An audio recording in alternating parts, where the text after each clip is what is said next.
You're sitting at your computer trying to log into your bank account because you forgot whether you spent $40 on tacos last night or $40 on a subscription you don't remember signing up for. You type your password and hit enter, and then it stops you. A grid of 9 blurry images appears. The computer asks you to select all squares containing traffic lights. You squint, then click the red light, and then the green light. Then, you hesitate on that one square that contains a single pixel of the metal pole. Does the pole count as a light? You don't know, and the computer doesn't tell you, so you click it anyway. The screen flashes green, and you're allowed to pass. You thought you just proved you're a human. Nope, you just did a shift of unpaid labor for a tech giant. That wasn't a login. That was you working for free, one click at a time. Ah yes, you've just clocked in at the world's weirdest assembly line for Captcha economics. That little dance of proving you're not a robot? It's been hijacked to train the very robots gunning for your job. This is the data for service economy, where your mental squinting is scooped up, shrink-wrapped, and shipped off to teach self-driving cars, digitize dusty libraries, and help AI figure out what a stop sign looks like. You think you're the customer, locking down your account. Not quite. You're a ghost worker in the biggest unpaid workforce on the planet, and your paycheck is a big fat zero. Let's start with the acronym itself because it sounds like a sneeze, but it's actually a very specific technical definition. CAPTCHA stands for Completely Automated Public Turing Test to tell computers and humans apart. Yeah, that's a mouthful. It was coined in the early 2000s by a team at Carnegie Mellon University, led by a guy named Luis von Ahn. The goal was noble. Spammers were writing scripts to buy millions of concert tickets, sign up for millions of email accounts, and generally ruin the internet. The engineers needed a gatekeeper to a problem that was incredibly easy for a human brain to solve, but impossible for a computer vision algorithm to solve. At the time, computers were terrible at reading distorted text. A human can look at a squiggly, stretched-out letter G with a line through it and instantly know it's a G. A computer in 2003 looked at that same image and saw a chaotic mess of pixels. So, the first CAPTCHAs were born. They were ugly and annoying, but they worked. Then Luis von Ahn had his light bulb moment. He crunched the numbers and realized humanity was collectively wasting 500,000 hours a day typing gibberish into boxes. That's enough brain power to launch a Mars mission, but instead, it's getting flushed down the authentication toilet.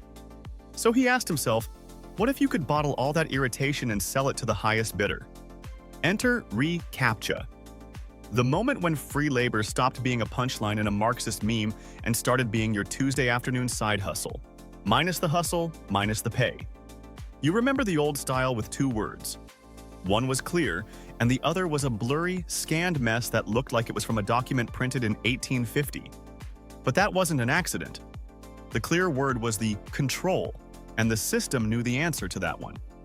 If you typed the control word correctly, the system assumed you were human. And the second word? Well, the system didn't know what that was. It was a scan from a physical book, usually the New York Times archive or Google Books, that the optical character recognition (OCR) software had failed to read. The computer was stumped. It couldn't tell if the word was internet or interrupt, so it showed it to you and then again to 10 different people. If all 10 people typed internet, the computer said, "Great, thanks for the help," and added that word to the digital archive. You weren't just proving you weren't a bot. You were the backup brain for a scanner working to digitize human knowledge, one word at a time. This project was so successful that it digitized the entire archive of the New York Times, over 13 million articles, in record time. Google saw this, realized the immense value of a workforce that pays you to work for them, and bought reCAPTCHA in 2009. Lesson 1 in Captcha economics. If you're not paying, you're the product. If the security is free, you're the workforce. But then a problem emerged. Humans are so great at teaching computers that they got too smart. By 2014, Google's artificial intelligence could read the squiggly text better than humans could. The Turing test was broken. Now the bots could solve the very puzzles specifically designed to stop them. So Google had to pivot. They needed a new data set to train a new kind of AI. Enter the self-driving car.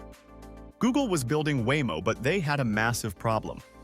To teach a car how to drive itself, you need to show it millions of hours of footage of roads. But more importantly, you need to label that footage. A computer doesn't know what a stop sign looks like until you show it 10,000 stop signs and say, "This is a stop sign." Labeling data the old-school way means hiring humans, sticking them in a fluorescent-lit room, and paying them to click boxes until their souls ooze out their ears. It's slow, soul-crushing, and expensive enough to make a CFO cry. Unless, of course, you own the largest authentication gatekeeper on the internet. Suddenly, the CAPTCHAs changed. The text disappeared. Instead, we got the grid. Select all the storefronts. Select all the crosswalks. Select all the buses. Select all the fire hydrants. Do you think Google just really cares about your ability to identify municipal water infrastructure? Nope. You're the guidance system for a Waymo taxi in Phoenix. Every time you click the squares with a traffic light, you're verifying the data that keeps a robot car from running a red light. You're doing semantic image segmentation. If you did this on Amazon Mechanical Turk, a marketplace for small tasks, you'd be paid a few cents per image. It's called microwork, but you don't get paid in cash. You get paid in access. Your brain is the toll booth operator, and the reward is the privilege of reading spam in your inbox. Let's run the numbers. It's estimated that humans solve roughly 200 million CAPTCHAs a day. If each one takes 10 seconds, that is over 550,000 hours of human labor every single day. If we value that labor at a meager $15 an hour, that is roughly $8.25 million of free work generated daily. That's $3 billion a year in unpaid wages donated to tech giants. And that's a conservative estimate. The value of the data, the labeled dataset that allows Waymo to exist, is in the hundreds of billions.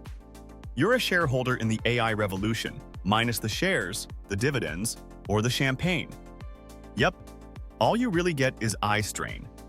This brings us to the no CAPTCHA era. You know the one. The simple checkbox that says, "I am not a robot." You click it, and it just works. No pictures, no text. Actually, it kind of feels like magic. How does it know? This is where the economics graduate from free labor to friendly surveillance. The "I am not a robot" checkbox isn't testing your ability to click a box. A bot can click a box. It's analyzing the way you click the box. It's recording your mouse movement in the milliseconds leading up to the click. Humans are messy. We have microscopic jitters in our hand movements. We accelerate and decelerate non-linearly.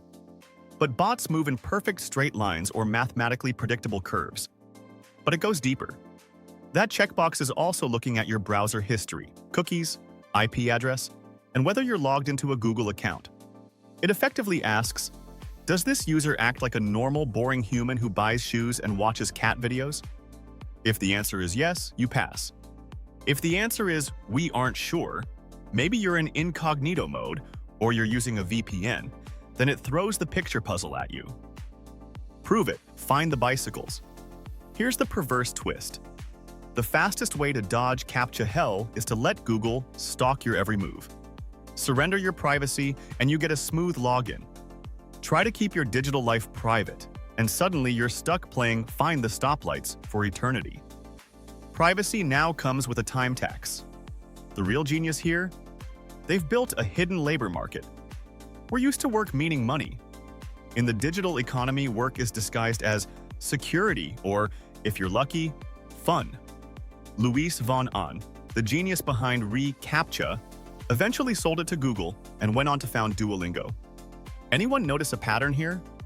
Duolingo is free to use, but while you're learning a language, you're often translating sentences. In the early days, Duolingo sold those translations to media companies like CNN and BuzzFeed. You were learning Spanish, but you were also working as a translator. The game was the compensation, and the security was the compensation for CAPTCHA. It's the ultimate hustle. They've convinced us that painting the fence is a privilege, or at least a necessary evil, so we do it for free while they flip the fence for a profit. But the story gets darker when you zoom out and see the AI Ouroboros, the snake that's now eating its own tail. We used to train AI to read text. Then we trained AI to see objects. Now, what are we training? Have you noticed CAPTCHAs getting weird lately? Sometimes they ask you to rotate an image of a shark until it's upright. Sometimes they ask you to solve a complex logic puzzle. Sometimes they ask you to identify AI-generated images versus real images. Why? Because the bots have caught up yet again. A modern AI vision system can spot a traffic light and read text better than you can. So the tests have to move up the ladder of cognitive complexity. They have to test for human logic or common sense, which is the final frontier for AI. We're currently training the next generation of generative AI. We're teaching them spatial reasoning, what up looks like, and to identify the artifacts in their own hallucinations. And so, the snake starts eating its own tail. The bad actors use AI to create spam bots. Then tech companies create CAPTCHAs to stop bots. Now we need humans to solve CAPTCHAs to create a dataset so we can train a smarter AI. But now, this smarter AI can solve the CAPTCHA, which means the CAPTCHA has to get harder for humans. We're locked in an arms race with our own digital children. The only real outcome? It gets harder to order pizza. And soon, the AI will be better at pretending to be human than we are. There are already stories of people failing CAPTCHAs for being too slow or too accurate, while bots breeze through by faking human clumsiness.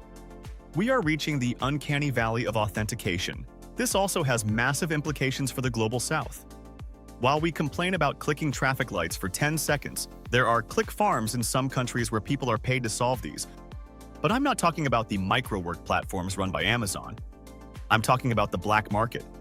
Spammers don't want to solve CAPTCHAs, so they write software that sends the CAPTCHA image to a server.